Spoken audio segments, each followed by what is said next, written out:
National University, who last year were 2-12. The only wins they had were against UP. They won their first game, lost their next games, won against UP again. That was the campaign in a nutshell for them. The rest was... For the entire... Yeah, for the rest of the campaign in a nutshell. And for the year, UST in the meantime, third place, 11-6 last year. But that's all water under the bridge now. That's this girl playing for now her new school, National U. Making people look at NU differently. Yeah? And making things happen for NU, hopefully.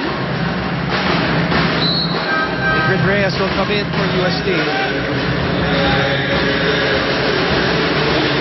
As you see the UST players come in, you kind of think it's a deep bench. But you have to remember, sophomores lang most of them. And it's only Micah who's on her last year. Relatively, just another young team. Reception faulty. And you see the body language, Mosey. Yes. Look at their faces. I said it in the game, in the first game against LaSalle, and you've said this to me many times in the history of UST. When you'll see if they're kind of into the game, and you see if they're gonna win the game. Makikita mo sa mga mukha nila. Pag yung patawa-tawa yan and they're enjoying the game, yun, mas malamang ipapanalo nila yan. And this is the post-Balse Bernal era. We're talking about the post... Like yung parang culture na nga eh, diba? Ever since. Na pagka, yung iba nga parang ang dating nga, well, sometimes they take it negatively kasi parang pinagtatawanan yung kalaban eh, diba? But then again, it's just their way of enjoying the game. But now you see that worried look all over. And again, it's reception of a very sharp Dindin Santiago serve. A 13-point lead, Mosey. National U has its nose near the finish line. On a splendid all-around team game. I'm sure kung si Coach Francis lang is stepping on the gas pedal. Let's close this one. Jenny, yes. It will show a lot of character. Once again. How many times have we seen that? Still no antidote. Still no adjustment on the side of the Lady Tigresses. Fooling the blockers there. As Judy Capellejo has been out also for a while, together with Marupa Natuta, finally in. This is for a last hurrah already, Mosey. They're trying to make it a little more respectable here. Of course, it is not over, but Dindin Santiago has been serving, and she finally ends that campaign from the service area. Ortiz, Caballero are back. This is the last-ditch stand of UFT. If they want to come back here, it's got to be from this point on. But this is a mountain to climb for UST. And everything has to fall into place, too. Even stuff like that. They would need the help of NU. Yes, diba? exactly. In areas like that last one. Mabigyan ng konting 3 points. Konting tulong. Otherwise, this is really a huge disparity. It's good serve from the rookie. Double contact. Back-to-back errors now from NU. Coach Francis not taking any chances, Mosey. Calling a timeout with an 11-point lead. Baba yung bola, kaya hindi mo na ipasok. Bigay mo sa quick, kahit nakatagilid ka na, hindi ka tatawagan nun. Okay? Hinahabol mo lang naman eh.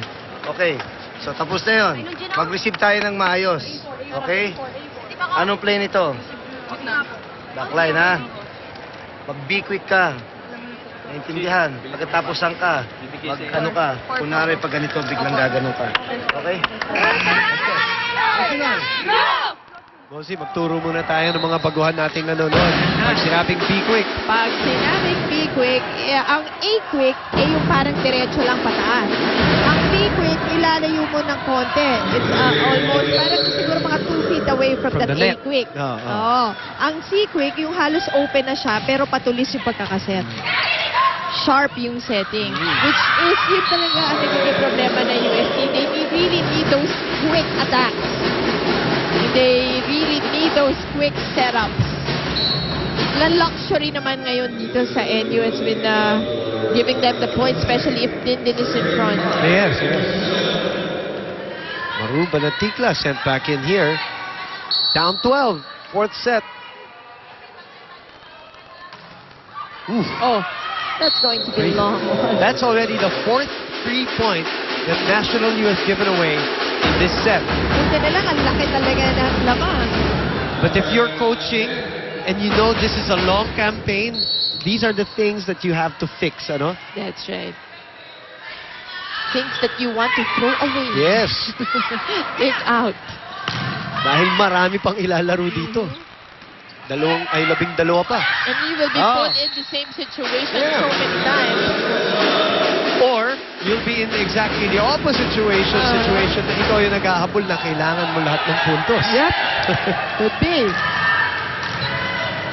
Lauren Lantin, 10-point lead. Sorry, make that a 10-point deficit for them.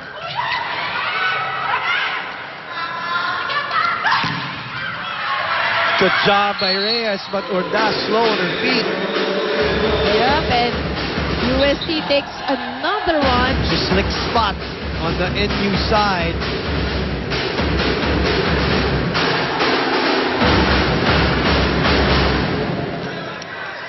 So 9 points. This is sports. In sports, anything can happen. Nice sure serve Yep. coming from Lantin. Ayan, parang nawawala yung focus ng National University, Mosey, ah. Lalaro-laro ng konti. Underhand set. This is the girl who's been doing it for them all game long. Once again, Pablo making it look so easy. She's probably saying, I can't do no wrong.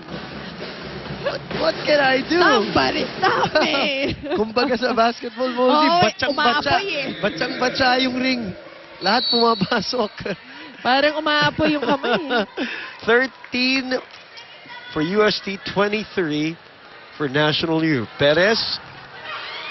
Oh, that falls in. And that sets up match point. And what an impending huge upset. Can you say that, Mosey? Yes, right? Would Well, you- yes. Coming from last year. And coming from Talaga, yes, and that win also. Yeah, right? Well, so From you the can win say of it's an upset. UST. Okay. So, upset of some sorts. But of course, we are expecting a lot from NU this year. Yep. And that That's will do it. An error on the attack by Pam Lastimosa. And the National U Lady Bulldogs, who were not able to defeat, obviously, UST last year, come up with their first significant victory Very significant. in 2 years. That's right. And Dindin Santiago now in the lineup, making things happen for UAAP. But today, ang dami niyang naging support. Dami tumulong. The support that they badly needed. And if they want to become one of the best here in the UAAP. Coming right back to wrap this baby